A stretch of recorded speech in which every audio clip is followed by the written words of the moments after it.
thululalele ngikutshele ayikhulumisi le ndaba. Sidlala ngengoma, sidlala ngenamba. Sinethulela uhlelo olusha olumnandi kakhulu. Lolu hlelo lungaphansi kwe-number 1 music entertainment, lapho khona imiculo eyahlukahlukene iyobishilana inkundla njengoma maskandi, afropop, house music, gospel neminye eyahlukahlukene njalo njalo. Lolu hlelo lobidlala njalo ngoLwesihlanu kusukela ngo-7 kuya ku-8 i-number 1 music entertainment. Awufuni ukuphutha lolu hlelo noma ufuna ukuba ingxenye yethu?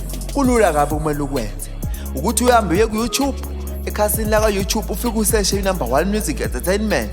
Lapho bese uyasubscribe khona uzosithola khona njalo. Ungaphuthelwa njalo ngo-7 kuya ku-8 ngoLwesihlanu, ungaphuthelwa yithina. Ngithe ayikhulumisi le ndaba, thululalele.